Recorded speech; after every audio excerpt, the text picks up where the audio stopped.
Okay. So thank you.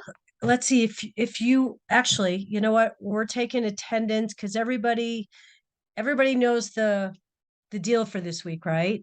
That you need to attend at least one HESI review, right? So for all of you that are here tonight, whether you're my students or not, this counts as your weekly attestation.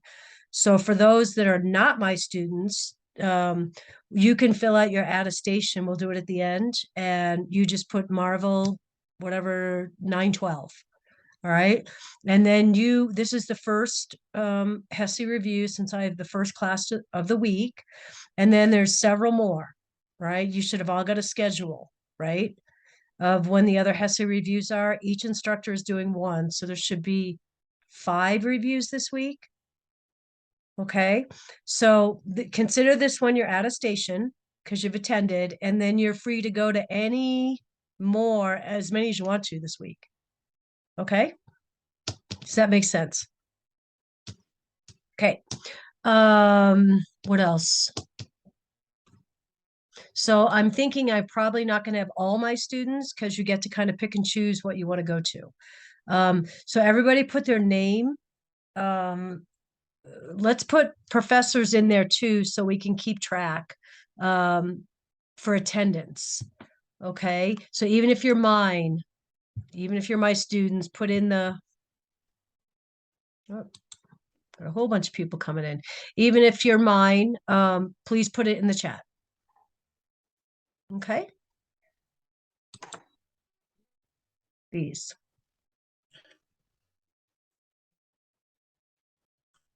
I got another one. Okay. I'm just letting people in.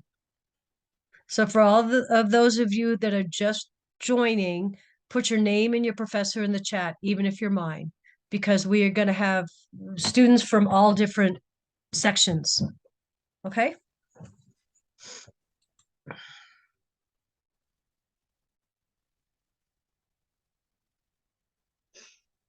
Can you believe we're almost done? This term went really, really quick. I hope you've enjoyed community. Have you guys enjoyed community class? Anybody? Yeah. It's different. It's definitely different. It's Definitely different. It's not your different. med surg and peds class. It's different. You're kind of thinking conceptually when you talk about community because you're having to pull everything together. Yes. Right? You're pulling in your med surg skills. Rakia's shaking her head. Yes, she is. My superstar. You're having to pull everything together with community, right? You're having to pull together. Allison and Brittany, I need you to turn your cameras, please. You're having to pull everything together for community, pulling in all your tools, right? Your med surg skills, your ped skills, your fundamentals, pharmacology, no, not pharmacology, but you're having to pull all your tools from your toolbox for community because it pulls everything together, right? Because think about it, if you're working in the community, right? If you're working in the community, you may be working with anybody or sorry, I'm just trying to let people in as well. You're working with clients across the whole lifespan, right? So if you're working with kids, you're pulling in babies, kids, you're pulling your ped skills, adult clients, your med surg skills, or even your med surg skills with the kids. So it's different. I acknowledge that, and I try and go over that in week 1, that this is a different kind of class to kind of just sit back and enjoy learning about how community pulls everything together. So I do hope that you've learned a lot. I do hope that you have a good understanding of how wide the role is of a community nurse. I mean, we've covered lots and lots of topics, right?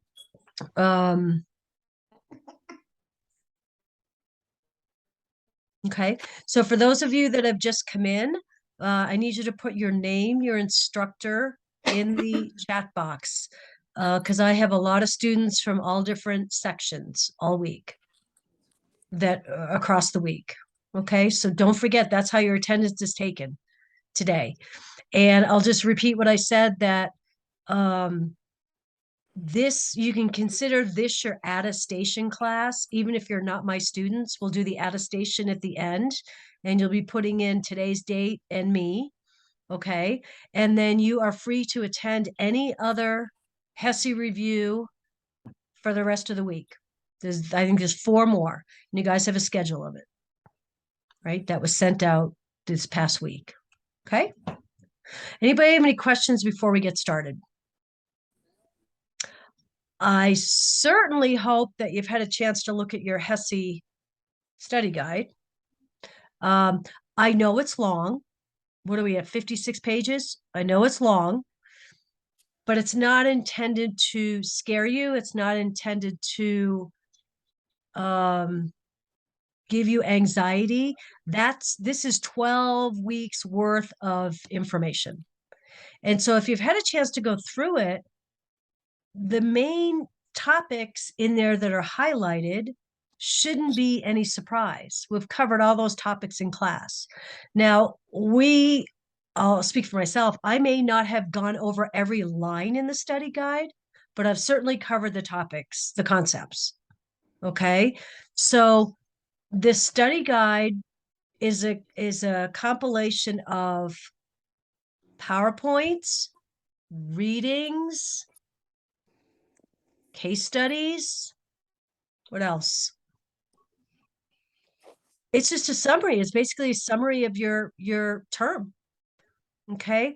So we have also done the study guide based on I'm going to pull up a document here. Let me share my screen here. This would be, and I think we might start with this. This is our Excel spreadsheet. So hang on, just trying to move this up. This is an Excel spreadsheet that we did about 3 terms ago, and we're going to go through it. We as faculty, hello, sorry. Oh. We as faculty reviewed past HESIs. Okay. We don't know what questions were asked. We cannot review those because, as you know, HESI is like NCLEX. They pull from a large bank of questions. Now, we do develop exams 1, 2, and 3, but we do not develop the HESI. So what this spreadsheet provides you with is topics. Okay, these are topics that were covered on HESI. Okay, so there are 2, 4, 6 categories that we've broken it down to. Community questions or community topics, vulnerable populations topics, disaster, child development, geriatrics, and infectious disease. Okay, so I want to review these with you first, and then we're going to go to the study guide and I'll show you how that is all organized. Okay, so here's the topics that they covered with regards to community. All this at the beginning where it says community health, professional issues, community health, this is just the top, this is just the subject. Okay, so we're just reading the back end of this. Okay, so they were asking questions about community assessment. What do you think they're asking? What do you think? What do we know about community assessment? I'll start. Maybe learning styles. When you do an assessment, you're trying to assess learning styles. What else might they be asking about community assessment? This is for you guys, so I want this to be interactive. What do we learn about community assessment? We learned there were different barriers to learning. Absolutely. Yep. What else do we learn? Environment. Environment creates many barriers for doing your community assessment. Or how about how do you do a community assessment? Right? What's the nurse's role? I'm just going through these line by line. What's the nurse's role in the community? Just think about it. Think about when we go through each line, think about what questions might be asked. And I can't share this with you. So if you wanted to just take notes on topics, that's fine. What might be Pardon me? Like educating the patients. Remember, I was thinking here maybe community oriented versus community based nursing, right? Do we know the difference? What's the difference?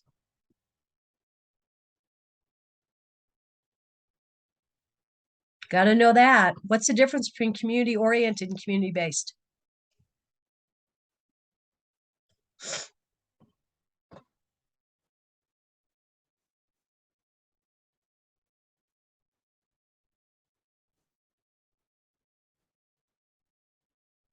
Nobody knows. None of you It- know the difference between them? We have to know that. We're in week 10. Is community based like it's within the community? You're based in the community. That's how I remember. I told you the guys this early on in the term. I remember community oriented is kind of the big picture. You're going to orient yourself to the community, all right? Which means you want to know your population. You want to know, you're looking at the population as a whole, identifying opportunities for improvement, identifying issues, risks, right? Community based is you're actually working in the community with the ill clients, right? You're already based in the community. That's my easy way of remembering it. Okay. Assess income. Why would why would they be asking about assessing income in the community? Why? What if we talked about all term? Income That affects how much they'll get healthcare, like if they'll have access, if they'll be able to afford things that involve healthcare.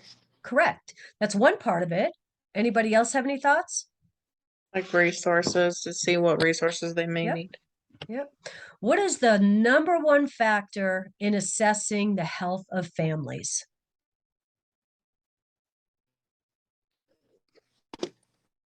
You mean if they like their do it income. together as a Their- family or Their income, whoever just said oh, that, income. right? Remember we said early on, thanks, Robin. We said early on that the financial health of a family determines many, many things. If you have families living in poverty, right, they're going to have less access to a lot of things. Okay. So this, I'm thinking, assess income. Are they in the poverty level or are they above the poverty level? If they're below the poverty level, what challenges will they face? I'm just thinking out loud here. Okay. They're going to face issues with getting healthcare, maybe education, maybe food security.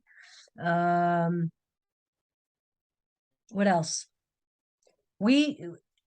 Income is financial stability is a prime reason we assess, because like I said, poverty families are much more at risk.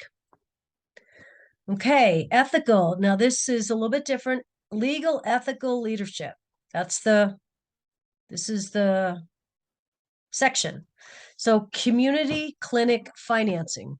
What do we want to know about that?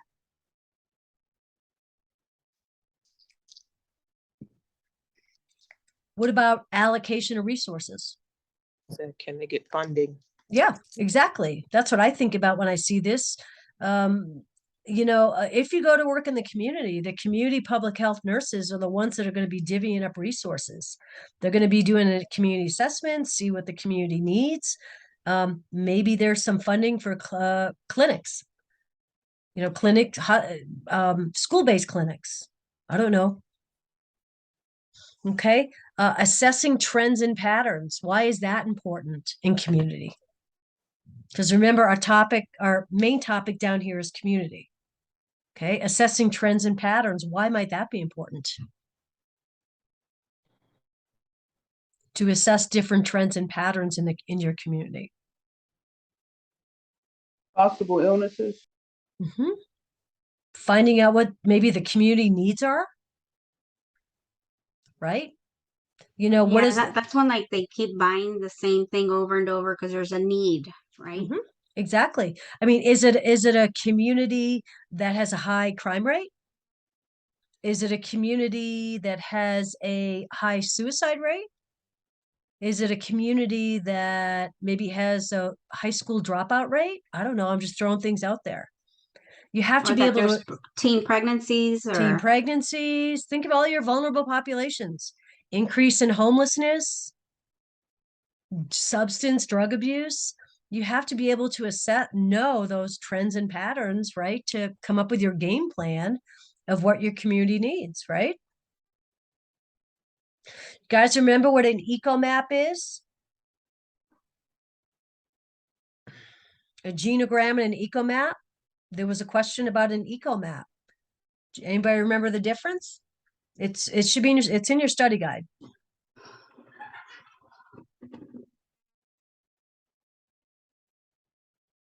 Remember the genogram was the you go back 3 generations and find out what the family history was, right? Program, family history. Let's say you have somebody that's died of an unknown. I'm just giving you the other one. We'll do ecomap in a minute, but the other one is genogram. Let's say somebody dies of like an unknown cause or somebody gets breast cancer. You go back and do a family history for 3 generations and find out what the hereditary history is, right? So it's looking back. Remember an eco map? Eco map is your social relationships within the community, right? So, for example, is your family connected with the community through churches, rec centers, sports, other family members? Do you have a strong eco map, meaning a strong connection to the community, or do you not? You know, maybe kids who don't have a strong eco map in the community, kind of like when COVID hit, it turned into isolation, which turned into whatever mental health issues, depression, isolation, social isolation. So your family eco map is your social relationship with the community. And of course, you want to try and have a strong one, right? So I always give the example in class of, your eco map was a circle probably prior to COVID that had all these, church, school, recreation, culture, arts, whatever. You had maybe 10 different bull arrows off that one center, right? What happened when COVID hit? We went from 10 to how many? 0. Remember? We had no other than our immediate families, right? So the eco maps got really, really small during the pandemic, which created a whole bunch of problems that we're starting to see now, right? Okay. Voluntary agency. The only thing I can think of here is, those partnerships, active versus passive partnerships where community agencies help out, I don't know, let's say schools, right? Remember that example in class that we gave about a community agency voluntarily provided meals to kids after school. Remember that? That's what I can think of when I hear voluntary agency. Why is next one? Why is program goal setting important? Think AdPie. Why is it important to set goals? So do you have something to measure? Exactly. And- Or implement, right? Right? To implement, measure, and evaluate. Goal setting is at the beginning of your AdPie, right? So you have to have a goal in order to get to an outcome.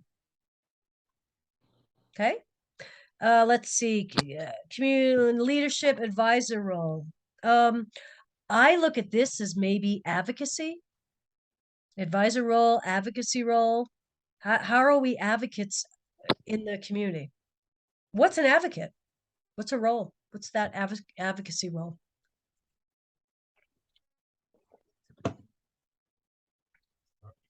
that we what is it? advocate for the client. You're trying to help them accomplish their wishes, right? Whether it's communication with a health team member, whether it's looking into insurance, whether it's looking into a drug that may not be covered with their insurance. Advocacy comes in hundreds and thousands of ways. But that's That's where I think that is, that we assume the role as an advisor and advocate for our clients. What do you guys think about that? Mhm. Advocacy, we talked about all term. Outcome evaluation, we started talking about that. Why is it important to do an evaluation of, let's say, a community?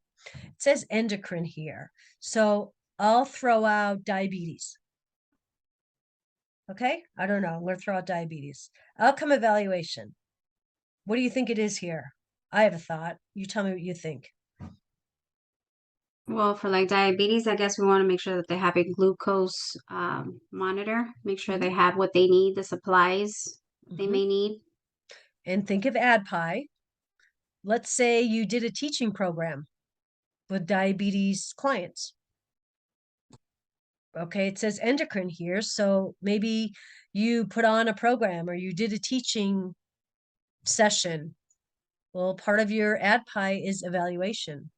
Did you meet the needs? Did you accomplish the objectives? Did you accomplish the goals? Evaluation is really quite an important part of your AdPi, right? Because evaluation has you looking back on everything you're doing, right? Does that make sense?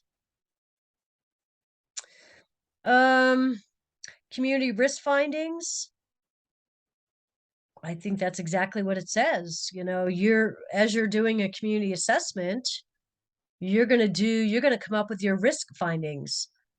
I don't know. What do you do with your risk findings? You start planning on how to reduce those risks, right?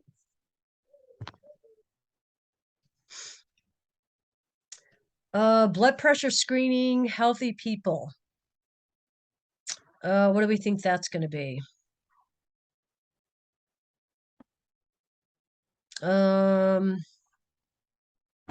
Maybe at what intervention level is it? Primary, secondary, tertiary? Like, yeah. Right? That'd be secondary, right? It's asking about primary, it's- secondary, and Yeah, tertiary. yeah. And then this is it comes from med surg. Remember, the HESI is very med surg focused. I'm sure you've been told that, right? HESI is very med surg focused.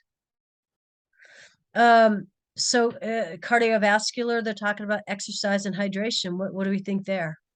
I have a thought. What do you guys think?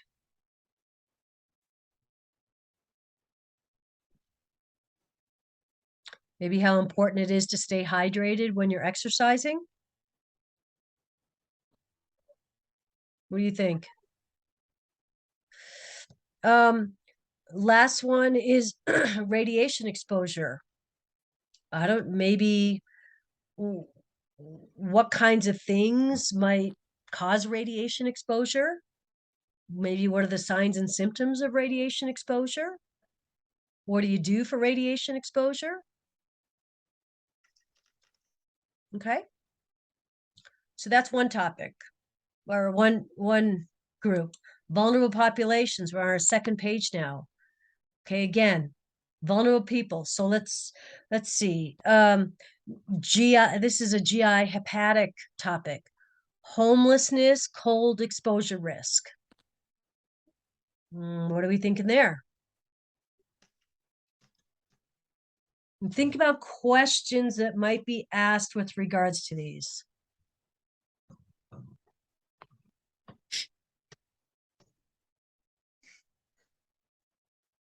Maybe if a homeless person is exposed to the cold, what might they present with? Frostbite. Yeah. Frostbite, hypothermia, right?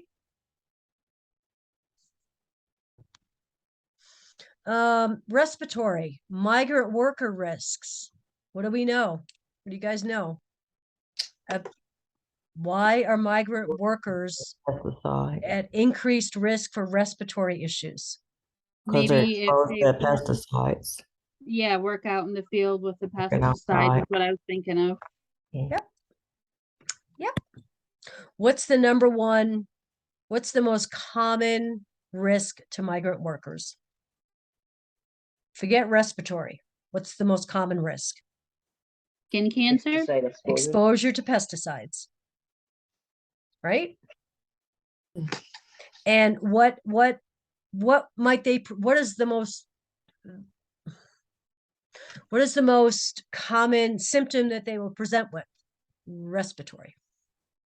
Right? Mhm. Okay, next, community resources in the rural area. What do we know about that? Are they abundant or are they limited? Limited. They're limited Why? because they live so far from access to healthcare or to Mhm, pharmacies. mhm. So that's what I would want to know, is that community resources in the rural area are very limited, right? You may end up with a family doctor who covers 3 counties, right? Specialty services are very limited. And then here on line 6, it says cultural Hispanic. Okay. So I would probably want to know about what are the most important values, beliefs, practices of the Hispanic. So you'd go back to the chapter of cultural competency, right? Same with the number 7, Islamic faith. I don't know what they're going to ask. Maybe what their practices are. But there Would was that a also maybe include with the Islamic faith, like their having to do with like their dietary possibly, restrictions? yeah. Which you just studied that for exam 3, right? Next, culturally sensitive teaching. Why is that important? We've talked about that all term. What might they ask about culturally sensitive teaching? What does that mean?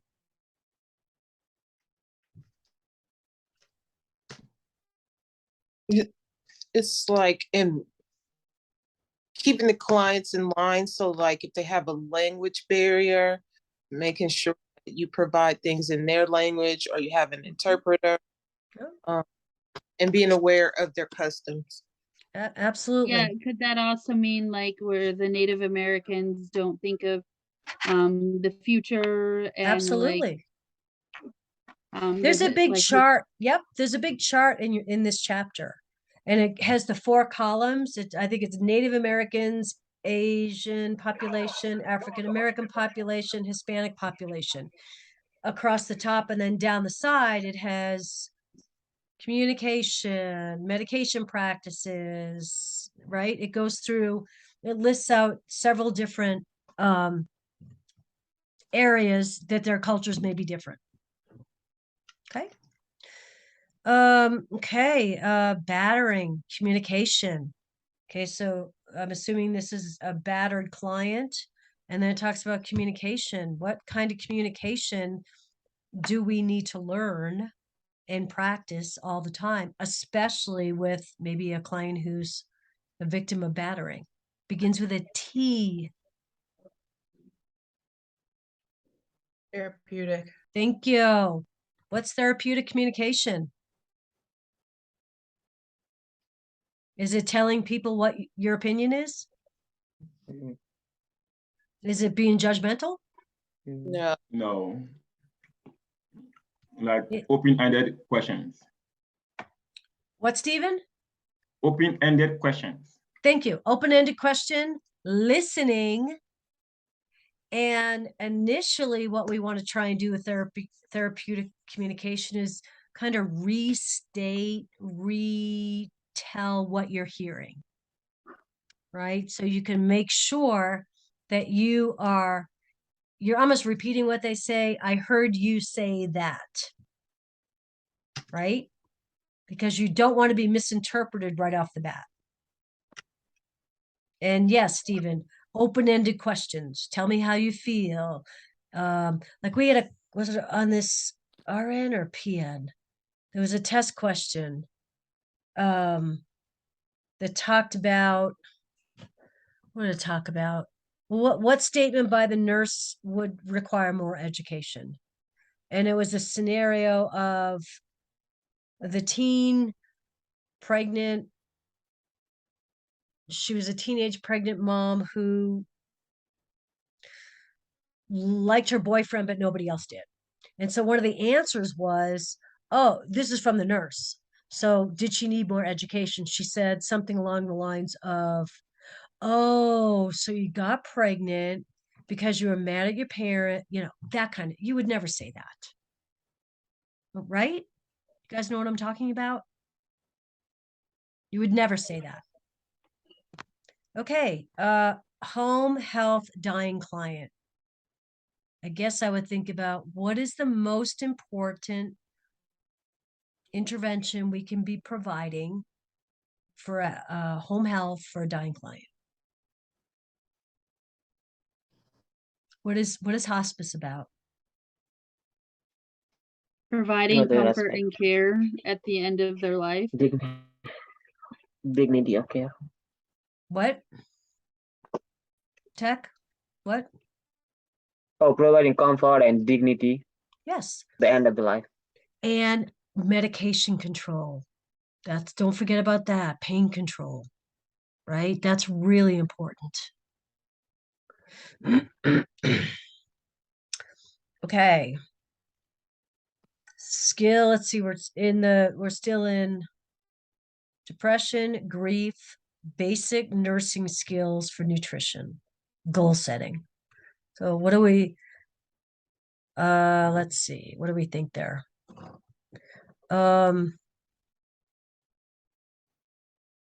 Again, I just think ADPI, making sure families or clients are educated on nutrition, especially in the geriatric, right? So this is geriatrics. This is a med surg question, right? Even though they may be suffering from depression, grief, we still have to be educating about nutrition, right? Elderly is very at risk for becoming malnourished, right? And this one is the same one, geriatric home nutrition. So, okay, and the last part here for vulnerable populations is abuse. Do you recognize the signs of abuse, whether it's child abuse, elder abuse, domestic abuse? Next section is disaster. Okay, let's see. Topics: natural disaster preparedness. What do you think it's going to ask you? What do we learn about natural disaster preparedness, right? You have to have a kit. What's in the kit? I'm just thinking out loud. You have to kit what's in the kit? 3 days worth of food, 6 months, you have to check it. Everybody needs to know where the utilities are shut off, right? Everybody needs to know where the kit is located. Preparedness. Okay. Cholera. Why is that in here? Why are they asking about that? Because you get it from water. Right. And how common is cholera after disasters? Common. Very common. Okay. So know about that. Know about cholera. This is all in your study guide. I'm just going through the topics. We built that study guide off a lot on this list. Okay. They asked a question about disaster red tag triage. Okay. Do you guys know your tags? Disaster tags? It's in the study guide. I believe it's in the study guide. So know your disaster tags. Okay. What's endemic mean? We know what a pandemic is, right? What is endemic? Give me an example of something that's endemic right now. Or do you know what endemic is? Remember we talked about epidemic versus pandemic versus endemic. Endemic means it's always going to be there. It's not going to be eradicated. So I think of flu, the flu. right? It's never going to go away. That's endemic. Okay, child development. This is the whole first part of your study guide. Okay. Child development. They ask about screening programs. I don't know maybe what types of screening programs do we do? Well, what do we Could do? that be like a scoliosis screening program? Scoliosis, height, weight, obesity checks, immunizations, right? What kinds of screening programs are out there for kids? Okay. They ask about diet and stress. Maybe that's more at the adolescent. Child development, this isn't just geared towards babies and kids. This is child development, right? Diet and stress. Maybe education about the importance of diet and managing stress. Again, I'm just throwing these out there. Anybody that wants to jump in, please jump in. Teaching. This is all about teaching. You see, child development, teaching. It's all about teaching.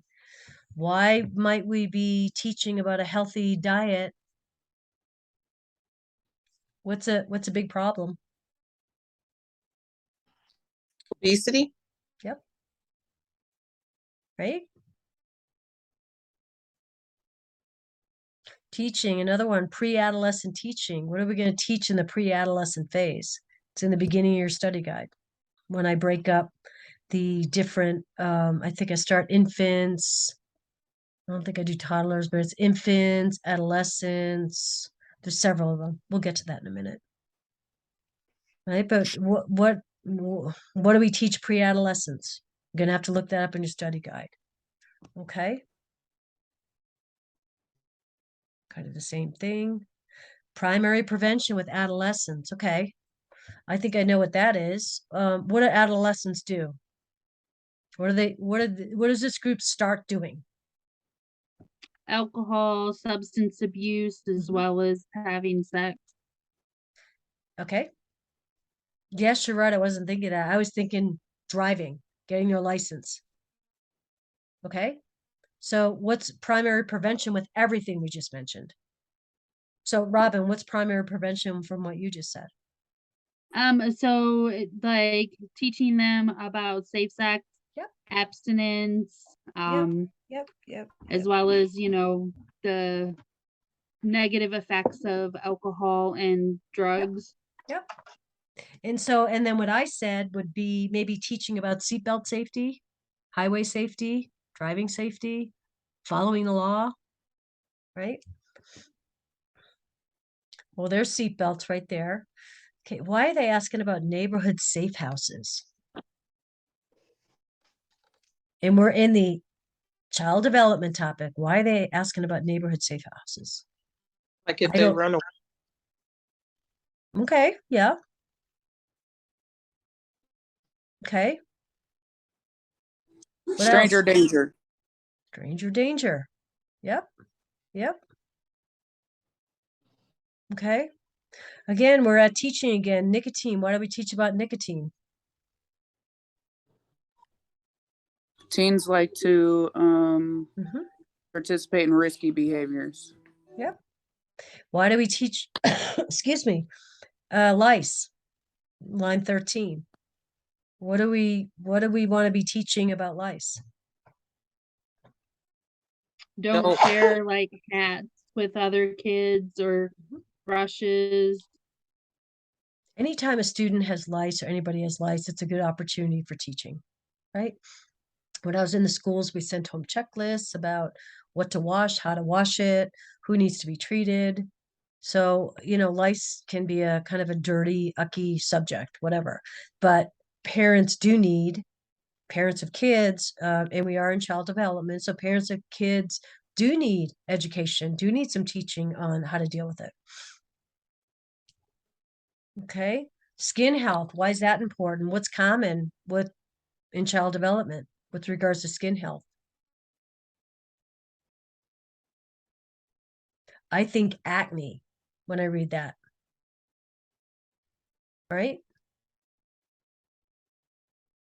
How do you teach about skin health? That's what I think of acne. And what's the next one mean? It's under endocrine, which is med surge. What's ankathosis? What's that? What's that associated with? And why would you screen for it? Go back to med surge. It could possibly be a sign of diabetes. Remember that? It's the brown patches. So you need to know about this. It's on here. Okay, so write that down. You're going to need to, if they're asking about it, it says screen. What are we screening for? Why do we screen for that? What could it be a symptom of? Again, there's the diabetes. Here's a scoliosis. What might they ask about scoliosis? Didn't you guys have a question on your quiz about scoliosis, or was that in my PN group? Did you guys have a question about scoliosis? And We did on our PEDS exam. Oh, okay. So what was it? How do you do a scoliosis? What position do they have to be standing, sitting, laying down? So I know they have to be standing up, and then they like bend over like they're touching their toes, and you feel like along their spine to see if it's straight or if there's like a curve. Yep. And why do we do it? Because if they do have scoliosis, depending on the degree of curve, they might need like a brace to help straighten out their spine or surgery. Do you do it with shirt on or shirt off? Okay. Okay. What about ADHD?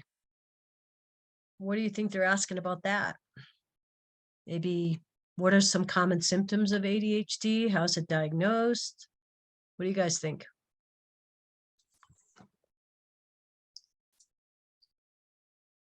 Okay, these are all topics. Each line represents some kind of a question that was asked. Eczema, school nurse. That tells me that eczema is pretty common in the schools, which it is.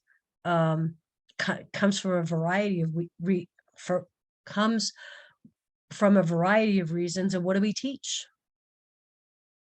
Right? No itching. Wash your hands. Same with the next one, immunizations.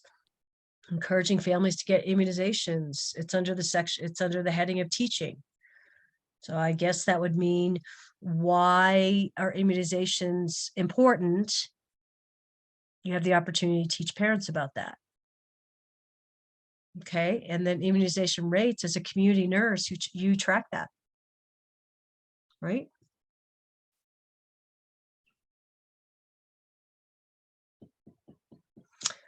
There was a question about the Hepatovax B allergy. I'm on line 23. Okay, it was specific to Hepatovax B. So I would gather that they were asking, maybe, what is a Hepatovax B allergy from? What could it be from? What are the signs and symptoms? Next topic, conjunctivitis. What do? Do you put a warm or cold compress? Warm. Okay. Or make sure you wash your hands. It can be bacterial or viral. And then if you get eye drops, make sure that you don't touch your eye with the eye drop itself, the dropper. Yep. So have a basic understanding of conjunctivitis. And again, this is in your study guide too. Family assistance with ophthalmic meds. That tells me, so if a family can't afford their meds, how can you be of assistance to them? Well, the community nurse is supposed to be a wealth of knowledge, right? With a bank of resources, right? So the community nurse should be able to reach out to find some family assistance for their ophthalmic meds or any med, right? Pharmacy cards or coupons or whatever. You know, I belong to the National Association of School Nurses, and I was a nurse for 20 years. And we used to always get coupons for EpiPens. right? Each member could get up to like 15 coupons for EpiPens, and we could give it to really needy families that couldn't afford EpiPens for their kids who had severe allergies, and they would just have to present it at the pharmacy and they got it free. Okay, so that's what I think that might be about. And then lead poisoning, what teaching? What's the prevalence of lead poisoning? Is it pretty prevalent? Can be. Where do you find it? Where's lead still? Homes. In old houses, I think they were built before like 1960 or 1970. In the paint. 78. I think it's 78. 78. Mm-hmm. Okay. So I would know about lead poisoning, maybe what the signs and symptoms are in your teaching. All right. So maybe you're teaching the family about, now we did a whole section on that in class. Okay. Teaching the family what to look for, where it might be. Okay. Geriatrics, elder health assessment. They're asking about that. What do you think they want to know? How do we do an elder health assessment? Maybe what do we assess for? I don't know, fall risk, potential for abuse, skin care. What do you think? What else would we specifically assess in the elderly population? Medications. Medications, maybe neurological status. Yep. Community senior health screenings. That's pretty common in the elderly population. What do we want to know about them? That I think this means that they have the opportunity, right? They always have the opportunity to go for screenings, whether it's at community health centers, rec centers, right? That these community centers are a wealth of resources for the elderly, right? That's what I'm thinking. And how do you teach them about skin health? Right? How to watch their skin, how to look for open sores. Anybody have any other thoughts? And then again, we're doing home environmental safety. When we go in to do the home assessment, we're looking at the environment. What's the risk for them? Are there chairs all over the place? Is the refrigerator working? Do they have non-skid mats around? Okay.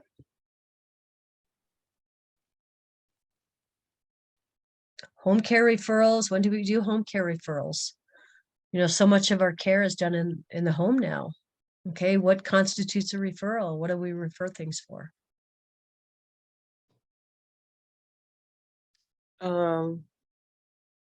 Physical therapy. Yep. Yep. Wound care. Yep.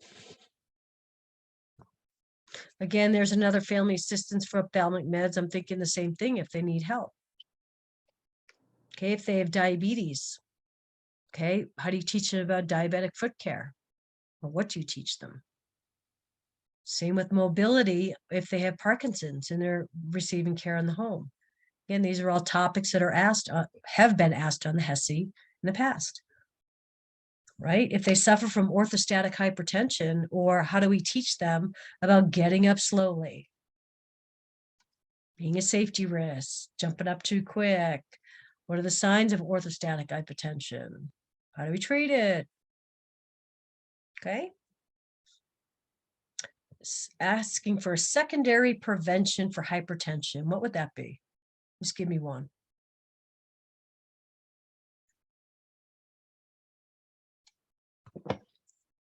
What's secondary?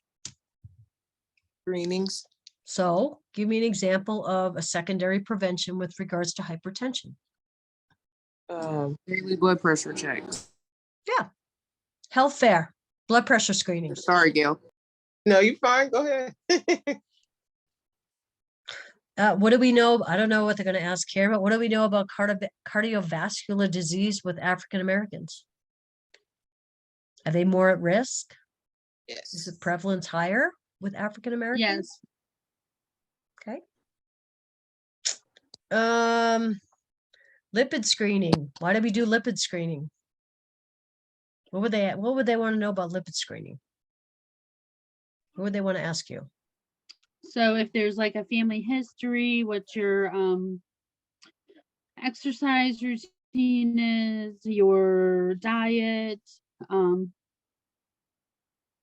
to check and see if maybe you are at risk for high cholesterol, which can put you at risk for coronary artery disease and put you at risk for heart attack or stroke. And remember, we're talking about the geriatric population, which is even more important for lipid screening, right?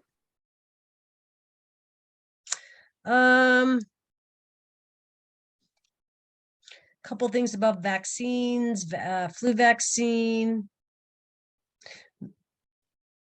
What about assignments in home care? Right? Is there a certain amount of patients that you can see in a day? Is there a certain level of patients that you can see? I guess maybe I'm thinking maybe scope of care. How do you establish what the scope of care is for your assignment? This was an exam question, I think, on exam 1. What happens with elderly relocation? I would think they would be asking what the risks would be. Remember that question you got? What answer is most concerning when an elderly patient moves in with his younger kid, right? Remember we were talking about the difference, physical abuse, risk of physical abuse, emotional abuse, financial abuse, right? And elderly relocation, whether it's moving in with a family member, going to a long-term care facility, assisted living, creates lots of challenges, right, for the elderly population. So we need to be mindful of that. How do we help a patient, elderly patient with COPD with their ADLs at home? What do you think they're going to ask about that? Maybe, what do you think they're going to ask? They Like, have oxygen.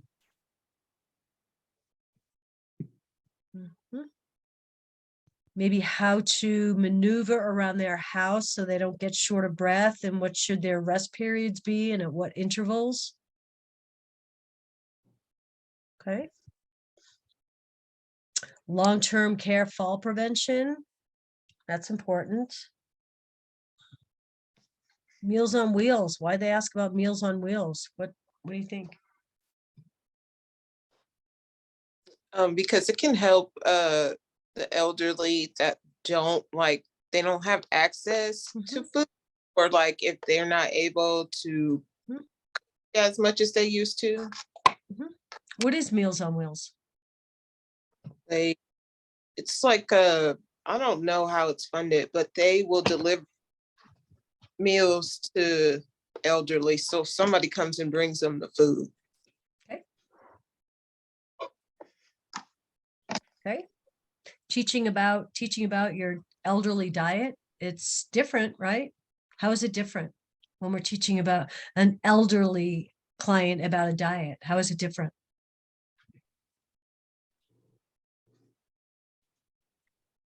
Well, they're going to be like soft foods, nothing too hard for them. They may not have teeth or dentures. Yep. Okay, let's go to our last one, infectious disease, because I want to get to the study guide. Okay, infectious disease. Let's see what they've asked about. Vertical transmission in a newborn. What do we think they're asking about there? Maybe transplacental transmissions? What do you think? What do we worry about? HIV. And the topic is infectious diseases. Yeah. How about, STDs? Right? What's vector-borne? What's a vector-borne disease?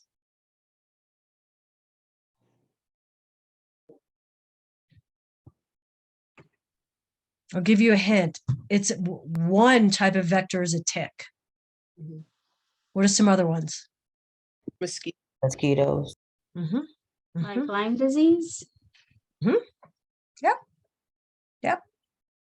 It's all caused from vectors. Yep. CDC reportable diseases.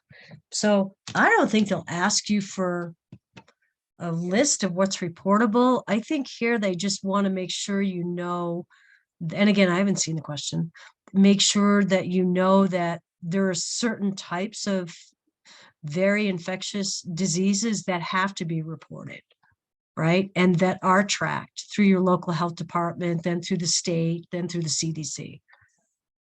And certainly if they ask you to pick one or select all the whatever of reportable diseases, and you have, the flu, is the flu reportable? What about pertussis? Yes. Yes. What about HIV? What about hepatitis?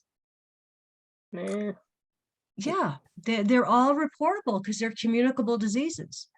So, but if you get a flu, no, that's not reportable. Okay. monkeypox. That's reportable. Yes. Anthrax incubation. It's pretty clear. They're going to ask about anthrax incubation. So I would read up on anthrax. That's in your study guide. Okay. Same as SARS. What's some pelvic inflammatory disease risk factors? Again, in your study guide. Hey, what's the triangle? What's your epidemiological triad? What is it? 3. What's your epidemiological triangle? Is that like the host, the vector, and Agent, yeah, agent, host, and what? Environment, Environment. right? Agent is what? The infection, bacteria, virus, whatever. Chemical exposure. What's the host? The person who's carrying Yeah. it. Yeah. Or thing that's carrying. Yep. And our environment is kind of what's going on in the environment that could make it worse, your exposure worse or better. For example, I always use COVID, right? When COVID came out and you were an elderly person living in a nursing home, were you more at risk than a high school football player sitting in a classroom? Depending on your environment, who is more at risk?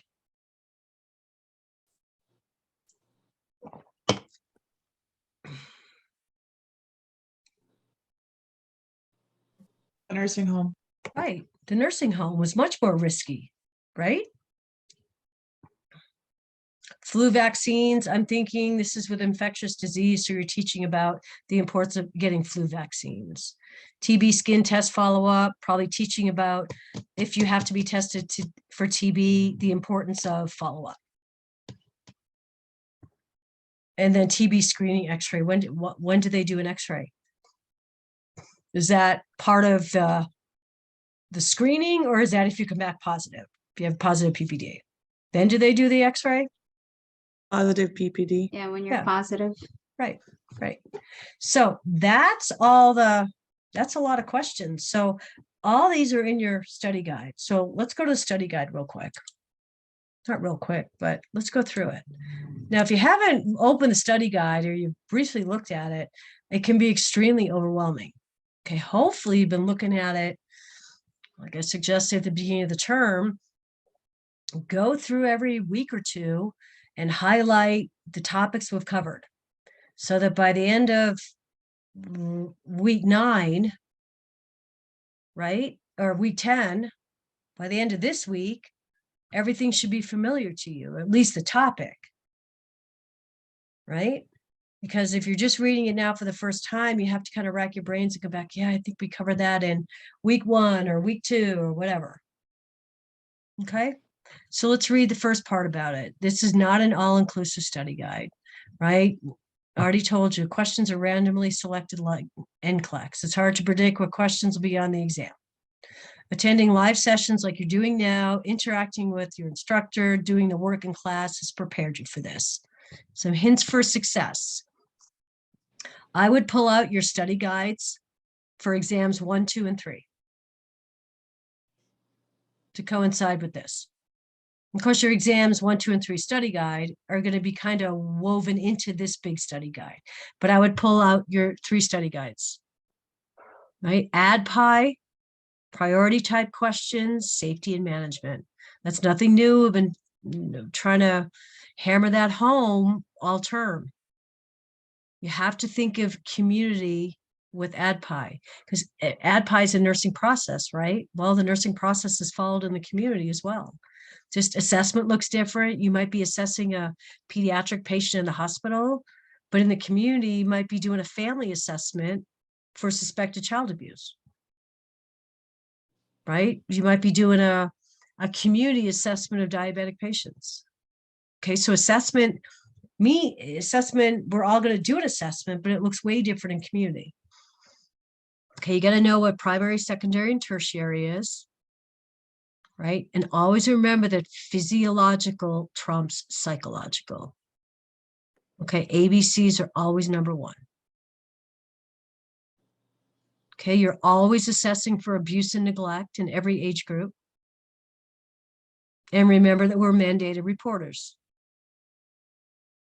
Hopefully you've been doing your NCLEX assignments during the term and your evolve exercises. Those are all will have helped you going into HESI. Your discussion questions, your Kaplan. This is the week for Kaplan, right?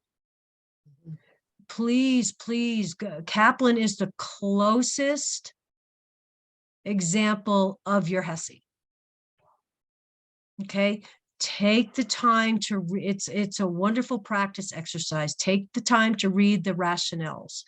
As I've told my group from day one, I always, anytime you have an opportunity to do rationales, that's where a lot of your learning comes from. That's why I sent a lot of NCLEX scores that were below 40, reopened the assignment and sent them back to students and said, I don't think you learned a lot with a 35. Because, you know, with NCLEX, you can do it as many times as you want. So I suggested to my students that they get that 35 up to the high 40s or even a 50, because that means they're reading the rationales of the ones they got wrong, and then submit the highest one. Okay. Hopefully you've reviewed your exams with your instructors, exams 1, 2, and 3, especially if you score below a 78, because a lot of times, well, in those reviews, we can figure out where you went wrong. Was it an issue with test anxiety? Was it test taking skills? Was it knowledge base? Was it preparation? So those reviews are really helpful, and hopefully if you did do them, they were helpful. Remember, this is in yellow, remember to apply the principles of clinical judgment, nursing process, med-surg principles, safety, and delegation. Okay.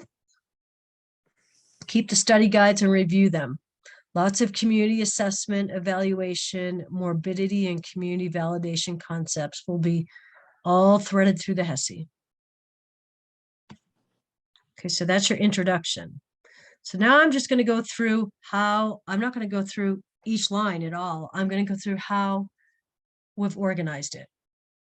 Okay, so the big headers, the red with the yellow highlight, are a different topic concept, and everything in that section should be related to population groups across the lifespan. So this first section is like numerous pages, right? Because we are talking about groups across the lifespan, which can be infants, children, and in each section of each of these groups, we go through what are the most common risks, like for children, obesity, injuries, accidents. What are toddlers? They experience a large number of falls, school-age children. Okay, bike accidents. And then each section has screening and preventative measures. Okay. The next group is adolescents, same thing. Injury accounts for 75% of all deaths. Okay.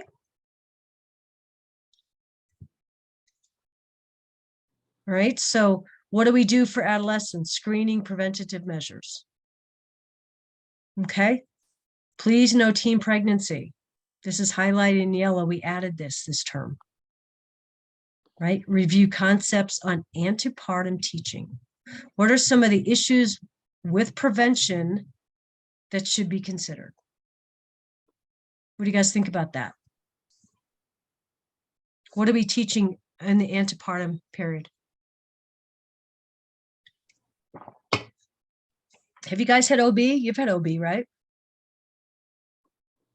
Yes. Hello. Yes. You guys have had OB. So what do you teach in the antepartum Yes. period?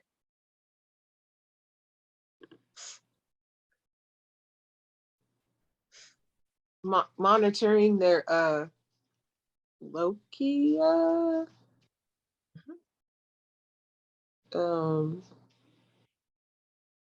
making sure that like they're not having any pain afterwards.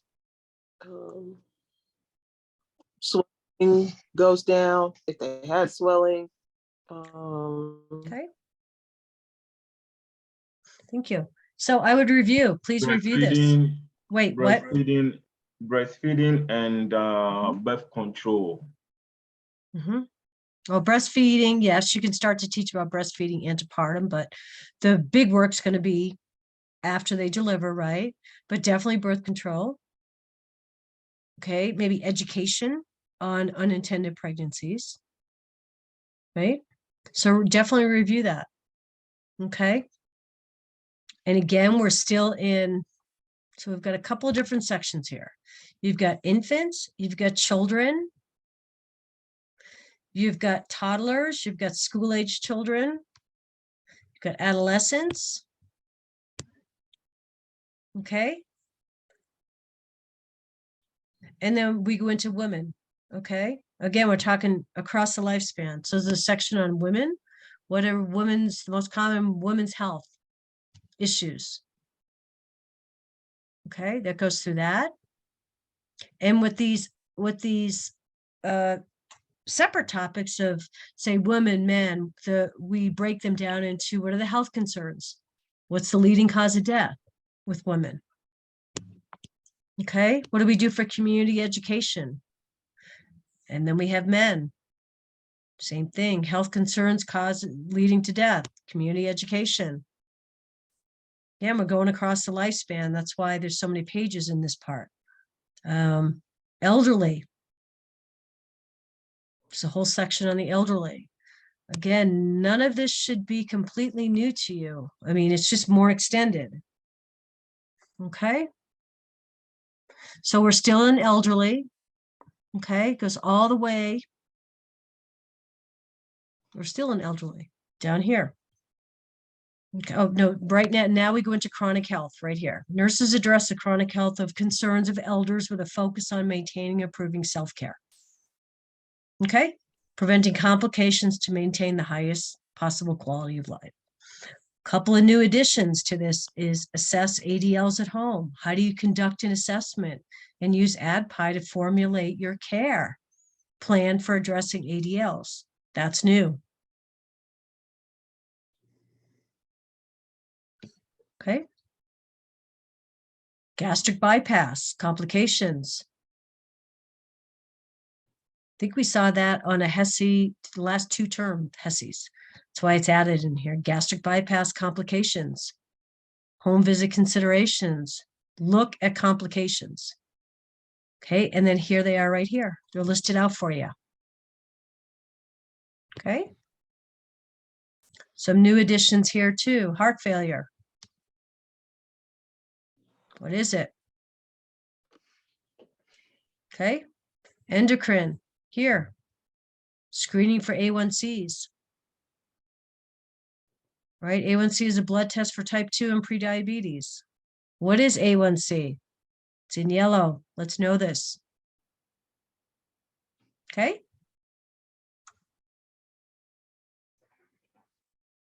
And then this next section is US healthcare problems. Okay, some statistics, home visits. Okay, what are home visits about? Oops, sorry. Okay. This is a nice box on page 11 about a nice summary of levels of prevention. Okay, hopefully you're not still struggling with that, but it gives you a nice definition of each of them. Okay, so now we're on a second. So that whole first 11 pages was on population groups across the lifespan. So that's what that whole section was. So we're identifying several different groups that you might be caring for across the lifespan. Okay, that goes to 11 pages. Okay. Okay. The next section is specialty nursing. What kinds of specialty nursing did we talk about over the course of the term? Well, we talked about the school nurse.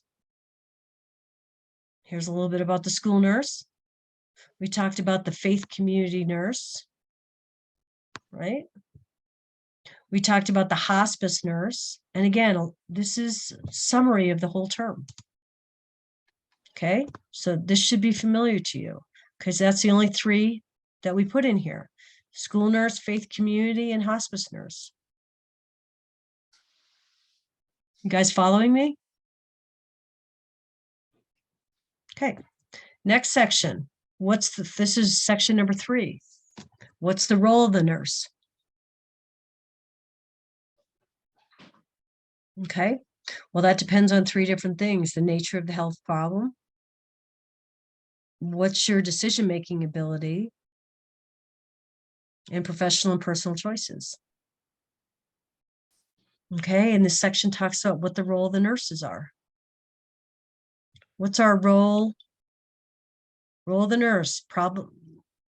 First part is the role, and here's your family assessment, right? Your eco map and your genogram.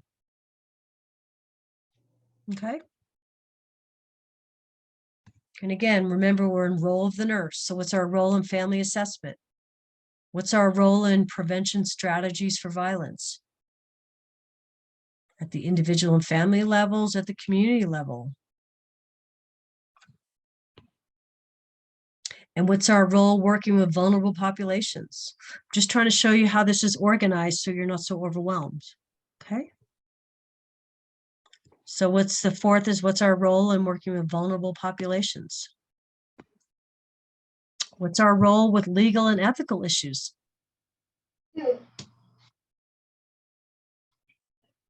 Okay, and here's your professional negligence and scope of practice. Okay, again, this is all under the nurse's role.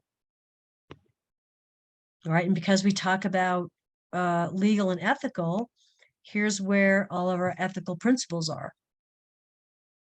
Our 4 principles: autonomy, non-malfeasance, beneficence, and distributive justice. Got to know what each of those are. Okay. And then some tips, some professional tips for us as nurses with regards to our role about becoming involved and increasing your knowledge, trying to gather as much information for best practice, using evidence-based research and articles and studies. Okay, so that's the 3rd section. 4th was program management. How do we develop a program? We went through this, I think we spent a whole week on it. Okay. Here's some program outcomes. Go through that. So this whole section is about how do you develop programs and how do you manage them? How do you, think ADPI. How do you assess what's needed? Right? How do you develop a program? What's all your planning for implementing a program? Then you actually do the program and then you evaluate it. Okay, so you got to think program management in terms of ADPI. Okay, and then it talks about aspects of program evaluation. Sustainability is always important when it comes down to it, enough resources to continue the program. And then part of program management is evaluating outcomes. Okay, so that's in that section. Assessing risk. Next section is infectious disease. We just covered that in the last Excel spreadsheet. There's your agent, host, and environment. Okay, this is, I like this here. Gives you examples of each. Okay.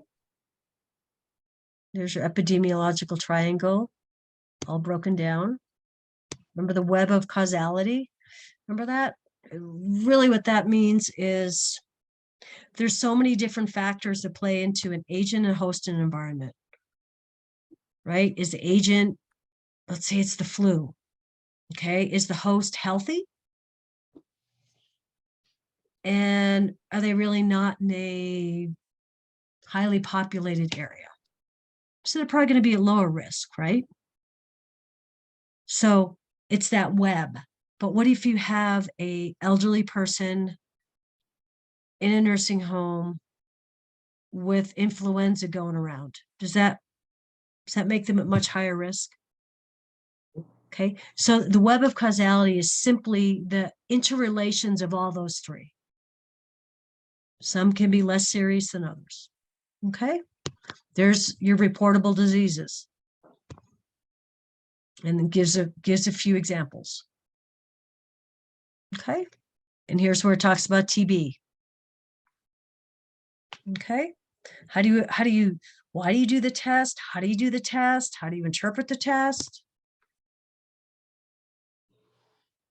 Okay, here's the difference between endemic, epidemic.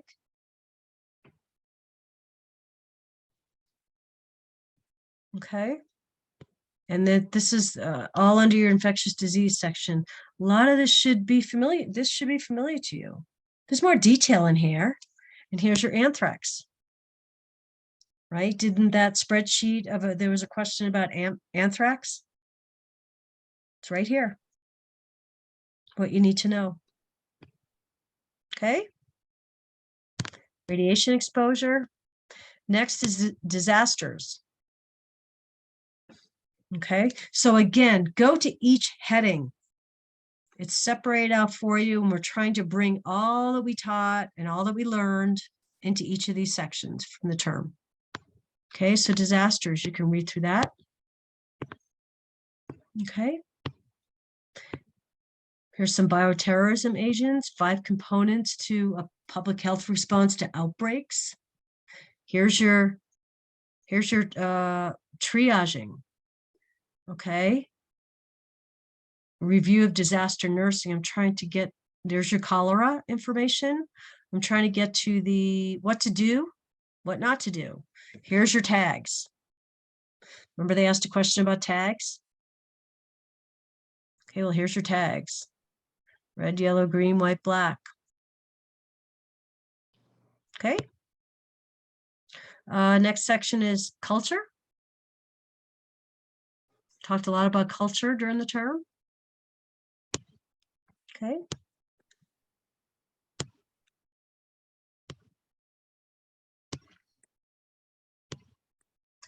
Being culturally competent.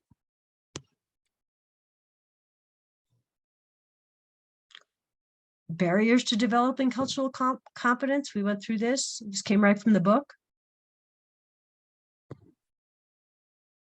Okay.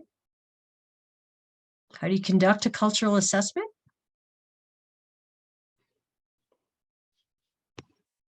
All right. Next section, we did a whole week on this, rural versus urban. Right? You guys remember that? Definitions, characteristics of rural populations. What's the health status? Why are women and maternal and infant health so much more at risk in the rural population? Why is the health of the children in a rural population so important? Because there's probably not a pediatrician, right? So when they get ill, it's likely more challenging. Not that family medicine can't do it, but what if they're sick and you need a specialist? And then here's school nurses, occupational health in rural areas, barriers to care, and then we do the section on migrant farm workers, which we learned about. Okay. What's nursing care in rural environments? And then the next section is federal agencies, which we covered. You know, obviously the US, the Health and Human Services is kind of the big federal agency, and then has other agencies under them. Okay.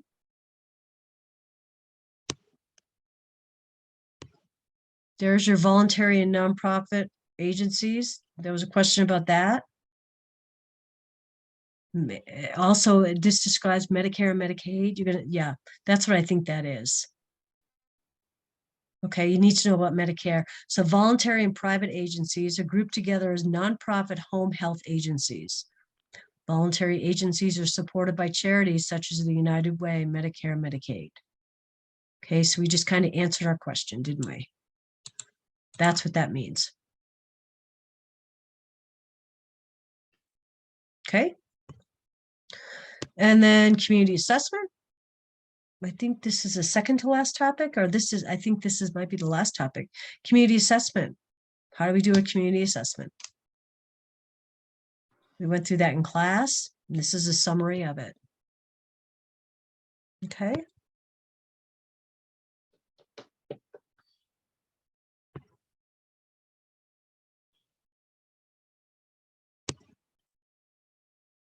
Oh, this last part, there's a difference between Medicare and Medicaid.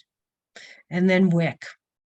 We put that in there as well. There was something about WIC in the last couple of HESIs. So that's your study guide in a nutshell. Does that help organize it for you in the different sections? Yes. Yeah. I know you guys are tired. I know you are, but do you feel, if you haven't really looked at it, do you feel less overwhelmed? I mean, a lot of it. Definitely after going through it and seeing how it's broken down in different sections, it's definitely helpful. Yeah.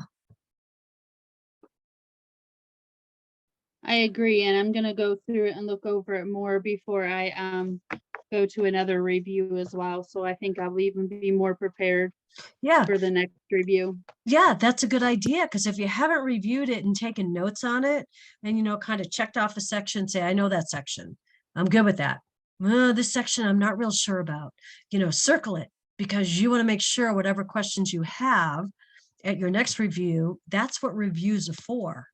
It's for you to hopefully have reviewed whatever you're supposed to review, and you come with questions. But I'm not sure how much everybody's reviewed.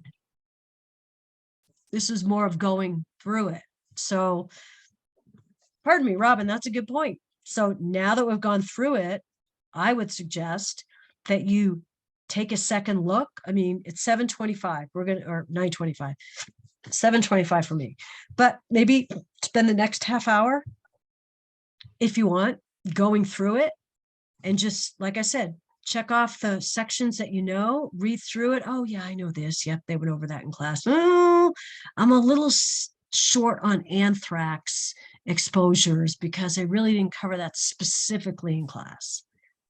But she told me there was going to be a question about it. Make sense? Yeah, and also like going along with it with the study guides, all the past 3 that we've had, I think that would also help comparing them also. Yep. So between this study guide and your 3 study guide and your other 3 study guides, you should be good to go. I mean, unless you miss lectures though, I mean, you should have watched the recording and that kind of stuff. So, all right. Does anybody have any questions? Did you already post the review thing? Like the What? scheduled reviews? Mm-hmm. Okay. Mm-hmm. Yeah, there's 4 more. Mm-hmm. And everybody, we're basically teaching the same information, but just in different formats. I know Professor Apple likes to use PowerPoints. I think Professor Price, I don't know if she's done a Kahoots, but she does Kahoots. I do have from a previous instructor that I'm going to post, and I'll send out to the other instructors to post as well, is a HESI Jeopardy. I think it has like 100 questions. So we'll get that to you guys as well. Okay. I hope this has been helpful. I mean, I guess it's Monday. It's kind of an introduction to the HESI study guide or introduction to HESI. Hopefully by the time you get to your review on Friday, you'll be just firing questions away. Right, Elba? Yes, definitely. I think it's a huge help. I think it'll review it and then do the Kaplan, and I think that'll give me an idea where I'm at as well. So Yeah. It's a great week to do Kaplan too. That's why we have it this week, because Kaplan goes right alongside the HESI. Kaplan's the closest format you're going to get to HESI. So take your time on Kaplan and read those rationales. That's where all your learning is going to come from. yeah, they're definitely helpful. I Yeah. appreciate it. Thank you, Professor. Wait, hang on. Everybody pull up their attestations if you want. I'll stay on for the people who want to do their attestations, but it's just kind of easier to get it done now. For all of you that are not in my class, I like to pull up attestations at the end of the class. So we just get it done and submit it. And that way nobody has to get emails. Like I had to send out a ton of emails this morning about X smiling over there. Saw yours. Thank you. So what are we doing? Today's the 12th. So that's your attestation for the week. 9/12 Marvel. Then all the rest of them you go to, don't have to worry about signing in or doing your attestation the rest of the week. This is your attestation. Professor Marvel, I have a question. You betcha. Do I do retake for that Kaplan review test? Because I've already done it and there's no way for me to, it's not you know what I'm saying? Like, You need to do I have reset it? yeah, like, I do I don't have to know. do That's a good, retake? I don't know. Because I That did can, I did all of the no, but you should be able to. remediation and everything, so do I just do Well, retake? but you have to do it for each term. Can you go back in and get in again, or it won't let you in? Yeah, I can. If there's a retake on there, do I just hit the retake on there and then redo it? Okay, that's why I was making sure. Yes, thank you. Mhm. Anybody else have any questions? Well, I hope this was a helpful start. I'm wishing it was more than a start for most people, but if this is where we're starting, then this is where we're starting tonight. Okay. And hopefully as the week goes and you attend more, it's repetitive, and it all sticks. Okay. All right. All right. So hang on. I don't know if I'm going to see you guys again. Right? Because you take your HESIs. It's been a really fun term. I've really enjoyed this class. This was, yeah, I've really enjoyed this class. This was my one. They moved me into the PN program, but I got to teach one in the RN program. So I'm really happy to still be within the RN program. And I think I'm split next term 2 and 2. So yeah. So it was really nice to meet all you guys. I hope you learned a lot. And the other thing is we're not done yet. So this may be the last time we're here as a group, but if you get to the end of this week, you guys, and there's parts of that study guide that you just can't sort out. You're whatever, you got to reach out to me. Okay. And we'll schedule over the next weekend or early the following week before your HESI, we'll schedule a review session. Okay. And we'll go over that last bit that you don't understand. Right. But take advantage of any of the other reviews this week. If you plan on going, have your questions ready for those reviews. But at the end of all your preparation, you still are having issues, you got to reach out to me and we'll set up a Zoom. I can set them up in really quickly. Okay. It was really nice having you guys this term. Really, I really enjoyed this class. It was fun. I'm not sure how much fun you guys had, but I did. Okay, I'll stay on for any questions. I'm going to stop the recording. And then good luck. Reach out. Let me know how you did in your HESIs. Well, Thank you, see that. But Professor. bye. Thank you. You're Have a very good welcome. night. You too.